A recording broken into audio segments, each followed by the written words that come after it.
할렐루야! 할렐루야! 지난 한 주간도 평안하셨습니까? 설 연휴 잘 보내셨습니까?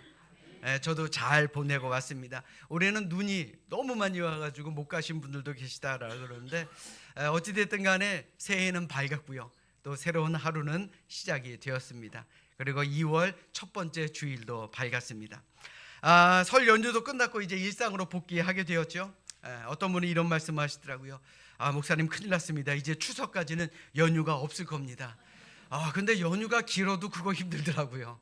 자, 어찌됐든 연휴가 있든 없든 우리에게는 매일매일 주어진 삶에 최선을 다하는 것, 이것은 변함없을 줄로 믿습니다.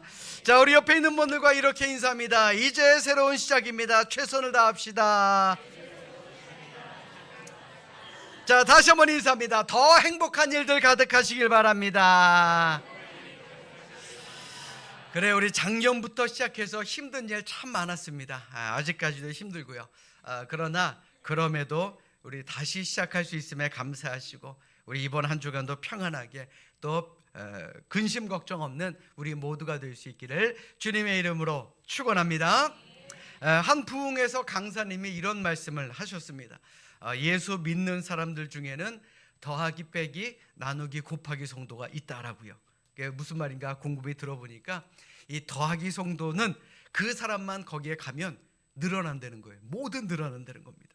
좋은 소문이 나서 그 사람이 어디에 있든 그 자리는 넘친다 그럽니다. 자, 그런가 하면 빼기 성도도 있다 그래요.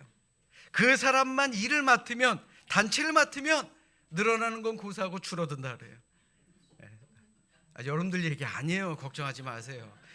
속장이나 선교회 임원 맡기 그러면 희한하게 회원이 줄어요. 자, 또 나누기 성도가 있다 그럽니다. 이분은 어떤 분이냐, 자꾸 편을 나눠요.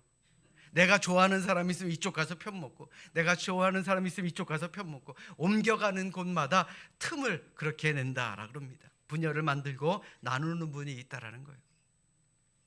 자, 그러면 대망의 마지막 곱하기 성도들도 있다 그럽니다. 그러니까 이 사람만 일을 맡으면요 늘어납니다.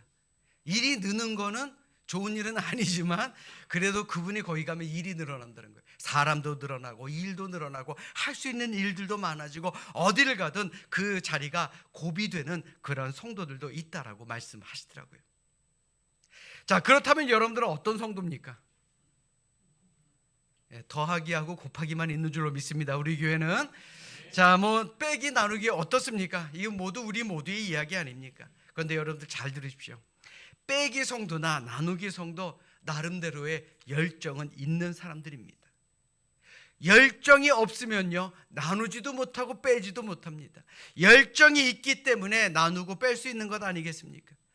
그러니 중요한 것은 내 목소리를 내는 열정, 자기 감정을 드러내는 열정, 자기의 자존심을 세우는 열정보다는 서로 이해하고 용서하고 용납하는 사람이 되어서 더하고 곱하는 성도가 되기를 원하는 것, 그것이 바로 하나님의 뜻이다라는 것 우리 다시 한번 기억해야 할 줄로 믿습니다.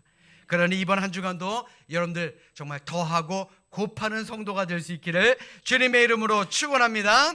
자, 이 시간 우리를 더하고 곱하게 만드는 말씀인 하나님의 말씀, 우리 성경을 높이 들고 우리의 믿음을 고백하도록 하겠습니다. 자, 우리 큰 소리로 고백하십니다. 저는 예수 믿어 구원받았습니다. 저는 예수 믿어 하나님 자녀 되었습니다. 저는 예수 믿어 천국 백성 되었습니다. 하나님께서 선물로 주신 오늘 하나님 말씀으로 가르침을 받습니다. 눈을 열어 죄 법 안에 있는 놀라운 진리를 보고 깨닫게 하소서. 아멘으로 순종하여 하나님께 영광 돌리는 삶이 되게 하소서. 아멘. 고백한 대로 사실은 여러분들 되시기를 주님의 이름으로 축원합니다. 여러분들에게 한 가지 물으면서 말씀을 시작하려 합니다. 여러분들 명품 좋아하십니까? 아니요 하시는 분들도 계시고요. 말은 못하는 분들도 계실 겁니다. 그런데 여러분들 생각해 보십시오. 명품이 없어서 못 쓰지 안 쓰고 싶은 사람이 어디 있겠습니까? 뭘 또 계속 안 좋아한다 그래요. 없어서 못 쓰는 거지. 자, 그런데 여러분들 잘 들으십시오. 우리 기독교인들 중에도요 명품이 있는 거 아십니까? 명품 크리스천. 이제 앞으로 10주간 여러분들과 함께 명품 크리스천이 되는 길, 또한 그에 대한 말씀을 함께 나누고 우리 스스로가 나는 명품 크리스천이야 라고 자신할 수 있는 우리 그런 성도가 될 수 있도록 우리 함께 말씀을 나누고 기억하시기를 부탁드립니다. 자, 그 중에 첫 번째는 뭐냐? 바로 정직한 그리스도인이 되는 것입니다. 여러분들은 위기를 만났을 때 혹은 위기가 닥쳤을 때 어떻게 행동하십니까? 정직하게 자신의 잘못을 받아들이고 인정하고 문제를 해결하는 분이 있는가 하면 반대로요, 입에 정말 그 거짓말을 하고 또 입에 변명을 달고 그렇게 사는 분들도 참으로 많은 것을 우리는 보게 됩니다. 2009년 8월 미국 샌디에이고에서 달리던 도요타 자동차가 도로를 벗어나 폭발하면서 탑승자 전원이 사망하는 그런 사건이 있었습니다. 자, 그런데 문제는 도요타 측에서는 자동차에 결함이 있다라는 것을 인정하지 않고 운전자에게만 책임을 돌리게 됩니다. 자, 왜냐하면 그때 당시에 미국 내에서 판매량 1위를 차지했던 차가 바로 도요타였거든요. 그래서 1위의 자존심을 내려놓을 수가 없었기 때문에 결함을 인정하지 않았다라는 겁니다. 자, 그런가 하면 1982년 미국 시카고에서는 캡슐로 된 약 타이레놀을 먹고 이틀 사이에 7명이나 사망하는 사건이 발생하게 됩니다. 이 소식을 들은 존슨앤존슨사는 사건 접수 1시간 만에 즉각적인 대응책을 마련합니다. 전 제품을 회수했고 생산도 중지, 광고도 중지했습니다. 이미 구입한 사람들에게는 그 약 먹지 마십시오 라는 경고의 방송까지도 합니다. 자, 그런데 알고 보니 어떤 사람이 고의로 독약을 넣은 사실이 밝혀지게 된 겁니다. 자, 그렇다면 이 두 회사의 결과는 과연 어떻게 되었을까요? 도요타사는 전 세계적으로 1000만 대가 넘는 차량을 리콜해야만 했습니다. 치명적인 이미지의 타격을 입게 됩니다. 그러나 반대로 존슨앤존슨사는 소비자들의 신뢰를 회복해서 오늘날 세계적인 제약회사가 될 수 있었다라는 겁니다. 정직하게 자신의 잘못을 인정하고 안 하고의 차이가 너무나도 달랐다라는 것이죠. 우리가 너무나도 잘 알고 있지 않습니까? 좋은 이미지를 쌓는 데는 얼마나 많은 시간이 필요합니까? 기업이 좋은 이미지를 쌓기 위해서 많은 시간과 노력과 돈이 필요합니다. 그런데 그 신뢰를 잃어버리는 것은 바로 한순간 아니겠습니까? 자, 그렇다면 여러분들은 어떻습니까?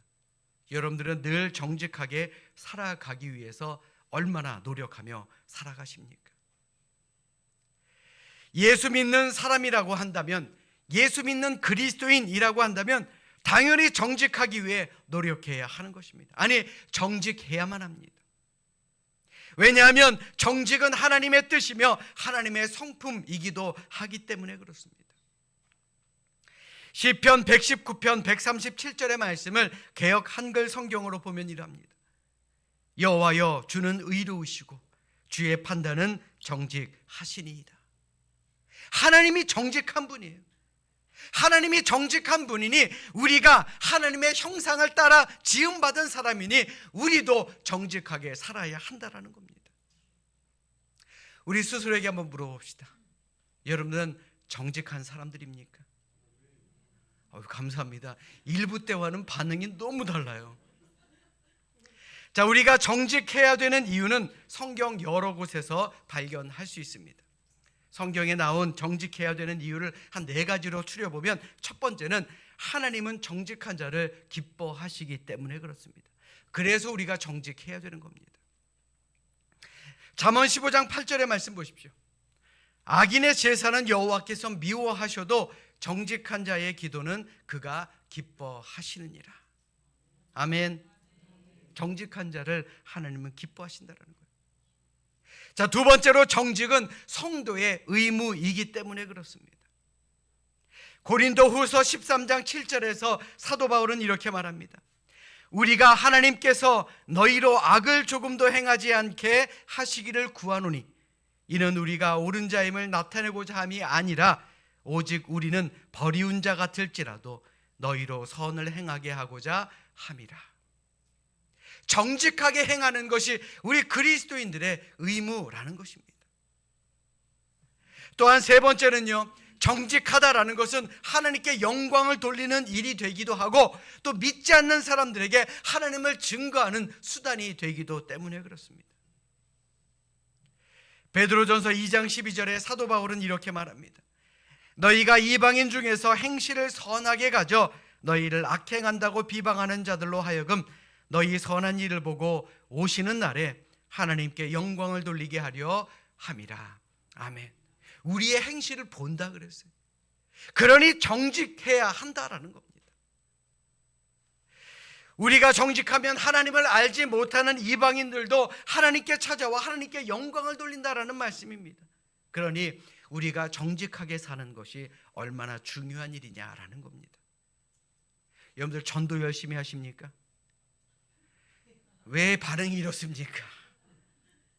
전도를요, 그냥 나가서 전도지 돌리는 게 전도가 아닙니다. 내 살아가는 모습을 보고 아, 당신이 믿는 하나님이라면 나도 믿겠습니다. 이게 바로 전도 아니든가요? 그렇기 때문에 우리는 정직해야 한다는 겁니다. 마지막으로 정직한 자가 복을 받기 때문에 그렇습니다. 우리가 늘 들어왔고 잘 아는 말씀 아닙니까? 시편 84편 11절 그리고 잠언 14장 11절의 말씀 보십시오.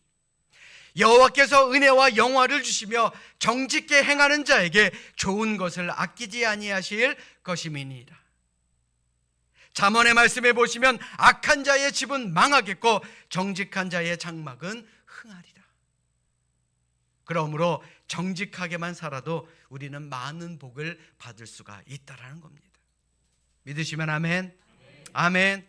지금 당장은 손해보는 것 같죠? 아닙니다. 하나님은 반드시 갚아 주십니다.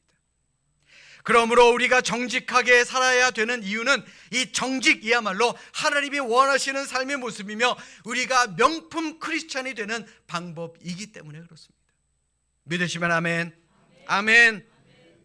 자, 그런데 늘 정직하기가 어디 쉬운 일입니까? 2005년 어느 심리학 연구에 따르면 함께 대화하는 사람들 가운데 60% 이상이 이 내담자와 피내담자가 대화하는 그 10분 동안에 적어도 한 번 이상의 거짓말을 하고 보통은 2.29번, 즉 한 3번 정도는 거짓말을 하더라라고 발표를 했습니다. 그런데 이는 사실 남의 이야기가 아니지 않습니까? 우리도 마찬가지 아니든가요? 이야기를 하다 보면요, 희한하게 거짓말이 나올 때가 있습니다. 우리 어렸을 때를 한번 생각해 보십시오. 새해를 맞아서 세배를 하면 어르신들이 세뱃돈을 주십니다. 자, 그러면 우리 부모님 뭐라고 말씀하셨습니까? 이거 엄마한테 맡겨놔. 엄마가 필요할 때 줄게. 자, 그래서 받으셨습니까? 자, 또 우리가 부모가 되었을 때를 한번 생각해 보십시오. 우리 어린아이가 우리 아이가 세뱃돈을 받으면 어떻게 말씀하셨습니까? 마찬가지 아니든가요? 이거 엄마한테 맡겨놓으면 필요할 때 줄게. 이게 대를 잇는 것 같더라고요. 자, 여러분들 오해하지 마십시오. 우리 부모는요, 당연히 더 많은 것을 자녀에게 주는 것입니다. 그러니까 제가 드리고 싶은 말씀은 우리가 살아가다 보면 나도 모르게 그것이 선이든 아니든 간에 상관없이 우리는 거짓말을 쉽게 할 때가 많다라는 것이죠. 성경을 보면 예수님께서도 우리가 믿지 않는 사람들에게 착한 행실을, 정직한 행실을 보여서 하나님께 영광 돌리게 하라라고 말씀하셨습니다. 정직하게 본이 되는 삶을 살라라는 말씀 아닙니까? 그런데 세상 살다 보면 어떻습니까? 그렇게 살기가 너무나도 어렵지 않던가요? 자, 그렇다면 이런 방법은 어떻겠습니까? 우리가 무조건 정직을 말하기 전에 과연 정직이 무엇을 위한 정직인지를 깊이 생각해 보는 것 말입니다. 거짓말을 하고 안 하고의 문제가 아니라 과연 내가 무엇을 위해서 정직해야 되는지를 한번 생각해 봐야 한다는 겁니다. 예를 들어서 출애굽기 1장의 말씀에 보시면 히브리 3파 두 분이 나옵니다. 바로 시브라와 부하의 이야기입니다. 이들은 애굽 왕으로부터 히브리 여인이 해산을 도울 때에 아들이면 그 자리에서 죽여버리라라는 명령을 받게 됩니다.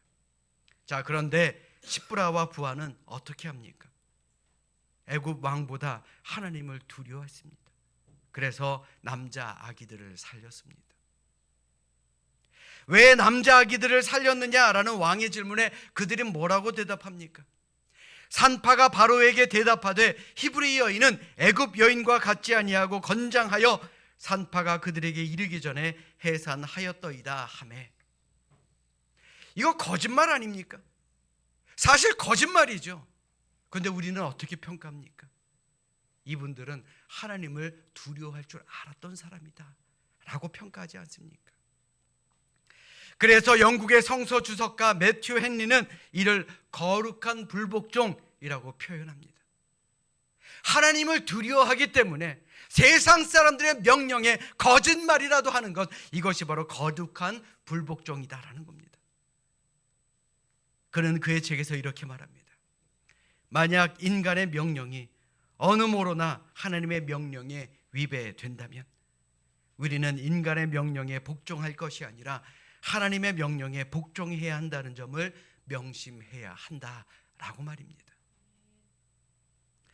이와 비슷한 이야기가 여호수아에도 나옵니다. 여호수아가 보낸 2명의 정탐꾼에게 위기가 닥칩니다. 말이 좋아 정탐꾼이지 적국의 스파이 아닙니까? 그런데 정보가 새어나간 겁니다. 정탐꾼이 여리고에 잠입했다라는 소식이 여리고의 왕까지에게도 보고가 된 것입니다. 그러니까 쉽게 말해서 제대로 활동도 해보기 전에 그들은 붙잡히게 되었다라는 것이죠. 그런데 이 라합이라는 여인이 거짓말을 해서 정탐꾼들을 자신의 집에 숨겨주게 됩니다. 그리고 이스라엘 백성들은 여리고 성을 함락하게 되죠. 성경의 숨은 뜻을 잘 모르는 사람들은 라합에 대해서 이렇게 평가합니다. 저 라합이라는 여인은 위기에 처한 자기 민족을 배반하고 적군 스파이를 숨겨준 나쁜 여인이 아닌가라고 말입니다. 그런데 성경을 자세히 읽고 깊이 생각해 보면 우리는 그 사건을 쉽게 이해할 수 있게 됩니다. 여호수아 2장 11절의 말씀 보십시오. 우리가 듣자 곧 마음이 녹았고 너희로 말미암아 사람이 정신을 잃었나니 너희의 하나님 여호와는 위로는 하늘에서도 아래로는 땅에서도 하나님이시니라. 여러분들 생각해 보십시오. 믿음이 어디에서 난다 그랬습니까? 맞습니다. 들음에서 난다 그랬죠. 라합이 하나님의 말씀을 따를 수 있는 것, 하나님의 명령을 따를 수 있는 것, 하나님께 순종할 수 있었던 것은 무엇입니까? 라합이 하나님의 말씀을 들었기 때문에 그렇습니다. 라합은 이방 여인이었지만 40년 전부터 이스라엘 백성들이 홍해를 건너게 하시고 구름 기둥과 불 기둥으로 그들의 길을 인도하시고 가나안 땅을 이스라엘 백성들에게 주시겠다 약속하신 하나님의 능력에 대해 전해 듣고 알고 있었다라는 겁니다. 이런 믿음을 가진 라합이 하나님의 백성 이스라엘 사람들을 살려준 것입니다. 한마디로 자신의 믿음에 따라 행동을 했다라는 것이죠. 거짓말을 했느냐 안 했느냐 이것이 아니고요, 나의 믿음 따라 하나님을 두려워하는 마음을 가지고 자신의 믿음대로 행했다라는 겁니다. 이는 오늘을 사는 우리도 마찬가지입니다. 거짓말을 하느냐 안 하느냐 그것이 중요한 것이 아닙니다. 우리는 사람보다, 세상보다, 세상의 권력보다, 세상의 인기보다 하나님을 더 두려워할 줄 아는 사람이 되어야 한다는 겁니다. 내가 하는 이 말 한마디가 생명을 살리는 일이냐, 생명을 죽이는 일이냐, 이것에 관심을 갖는 것, 이것이 바로 명품 크리스찬이 되는 방법이다라는 겁니다. 믿으시면 아멘. 여러분들 한번 생각해 보십시오. 교회의 목회자가, 또 교회의 임원들이, 또 교회의 성도들이 하나님을 세상 사람보다 두려워한다면, 하나님이 가장 두려운 사람이다라고 생각한다면 우리 교회가 세상 사람들에게 손가락질 받을 수는 있겠으나 하나님으로부터 인정받을 수 있는 것 아니겠습니까? 이게 더 중요한 것 아닙니까? 우리나라의 각 기업과 각 일터가 편의와 관리라는 이름으로 감추어진 각종 부정에서 자유로울 수만 있다면 기업은 조금의 손해는 볼 수 있겠지만 좋은 기업이라는 칭찬을 통해 더 큰 기회, 더 좋은 기회를 얻을 수 있는 것 아니겠느냐라는 겁니다. 더 나아가 이 나라의 지도자들, 이 나라의 정치인들, 이 나라의 법조인들이 세상 사람들보다 하나님을 더 두려워할 줄 안다면 하나님의 칭찬은 물론이요, 국민들에게 지지와 존경을 받을 수 있는 것은 당연하지 않겠느냐라는 것입니다. 우리 스스로에게 한번 물어보십시다. 여러분들은 정직하십니까? 질문을 바꾸겠습니다. 여러분들은 하나님을 두려워하십니까? 그게 정답입니다. 에베소서 6장과 골로새서 3장 속에서도 사도 바울은 정직에 대해 이렇게 강조하고 있습니다. 눈가림만 하여 사람을 기쁘게 하는 자처럼 하지 말고 그리스도의 종들처럼 마음으로 하나님의 뜻을 행하라고 말입니다.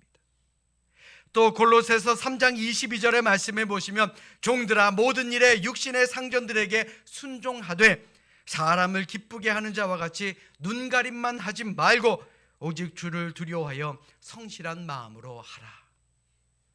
오늘 우리에게 필요한 말씀입니다. 사랑하는 여러분, 우리가 세상을 살아가면서 언제나 정직하게 살아야 한다라는 것, 모든 상황 속에서 정직해야 한다라는 것은 쉽게 말할 수 있는 문제는 아닙니다. 그러나 하나님을 두려워하는 사람이 되는 것, 이것은 너무나도 중요하다라는 겁니다. 어떠한 상황 속에서 무조건 정직하라, 정직을 지켜야 한다라고 말하기가 쉽지 않습니다. 그렇다고 원칙을 무시해서는 안 되는 것입니다. 하나님을 두려워하는 사람이 되는 그 원칙 말입니다. 그러므로 바라기는 과연 어떤 것이 진정한 하나님의 뜻인지를 기도하며 지혜를 구하는 우리 정직한 그리스도인들이 될 수 있기를 이 시간 주님의 이름으로 간절히 축원합니다. 지금 우리가 살아가고 있는 이 세상을 보십시오.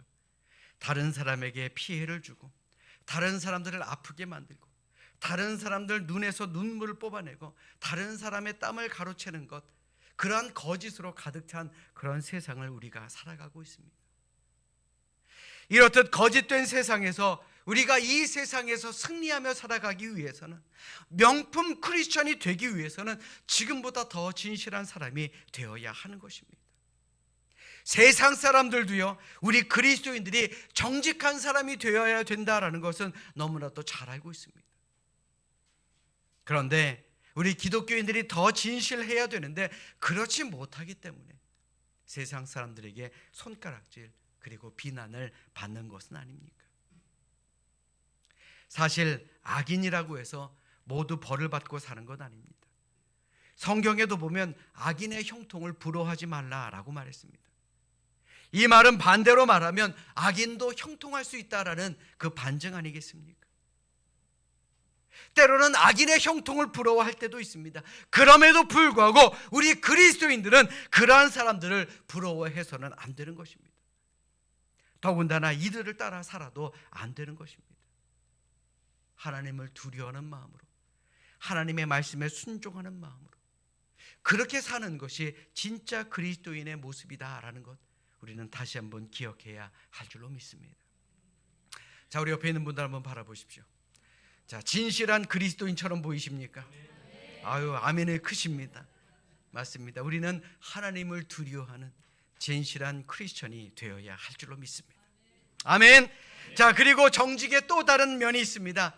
정직은요, 나 스스로도 바른 말을 해야 되지만 자신의 실수, 나의 무지함, 나의 무모함을 인정하고 용서를 구할 줄 아는 것, 그것도 바로 정직이다라는 겁니다. 살다 보면요, 실수할 수도 있습니다. 살다 보면 몰라서 그럴 때도 있습니다. 모르고 다른 사람에게 아무런 이유 없이 피해를 줄 때도 있습니다.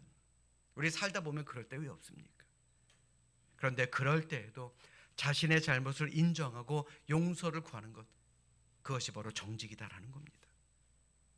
자, 그런데 사람들은 어떻습니까? 자신의 실수와 무모함을 인정하지 않습니다. 자신의 실수에 대해서는 조용히 눈 감고 있습니다. 왜요? 오히려 역공을 당하게 될까 봐, 내 자존심에 상처가 될까 봐, 내가 나의 잘못을 인정하는 순간 내 정체성에 혼란이 올까 봐. 그래서 그것이 정직한 사람의 모습 아니겠습니까? 2008년 우리나라에 큰 시위가 있었습니다. 2008년 광우병 촛불 시위에 대해서 여러분들 아마 기억하실 겁니다. 정말 수많은 사람들이 거리에 몰려갔습니다. 엄청난 인파가 모였습니다. 자, 그런데 지금은 어떻게 됩니까? 수많은 사람들이 미국산 소고기를 먹습니다. 또 방송에서 이야기하듯 광우병은 그저 소고기를 먹는다라 그래서 쉽게 발병하는 병은 아니다라고 결론이 난 문제입니다. 자, 제가 드리고 싶은 말씀은 이겁니다. 정치적인 이야기를 하는 것 아닙니다. 이들의 시위가 있었기 때문에 우리가 안전한 소고기를 먹게 된 것이다, 혹은 반대로 아니다, 시작부터 거짓 뉴스로 정부를 흔들었던 것이 문제였다, 제가 이 말씀을 드리고자 하는 것이 아닙니다. 세상을 흔들 만한 큰일이었음에도 불구하고 어느 누구 하나 나서서 죄송합니다, 이게 내 잘못입니다 라고 말하는 사람이 없었다라는 겁니다. 저는 그걸 이야기하고 싶은 거예요. 이 나라에 정직한 사람이 얼마나 있느냐, 그거를 말씀드리고자 하는 것입니다. 여러분들 생각해 보십시오. 하나님은 실수하고 무지하고 무모함, 그런 것을 인정하고 회개한 사람들을 용서하시는 분입니다. 하나님은요, 잘못을 인정하지 않고 회개하지 않는 사람을 벌하십니다. 그러나 인정하고 회개한 사람은 용서하시는 분입니다. 인정하고 회개하고 뉘우치는 것, 그것이 바로 우리가 정직을 향해 가는 길이며 오늘을 사는 우리 모두가 명품 크리스천으로 살아가는 모습이다라는 것, 우리는 이것을 다시 한번 기억해야 할 줄로 믿습니다. 사랑하는 여러분, 하나님은 정직한 자를 버리지 않으십니다. 정직하면 진정한 승리를 얻을 수 있습니다. 지금 내가 하는 이 말 한마디 한마디가 사람을 살리는 일인가, 생명을 살리는 일인가, 아니면 반대로 죽이는 일인가, 다른 사람들에게 유익을 주는 일인가, 아니면 내 욕심을 채우는 일인가, 우리 다시 한번 우리의 말과 우리의 삶을 살펴보시길 바랍니다. 여러분들 모두 명품 크리스천입니까? 왜 아멘이 없으십니까?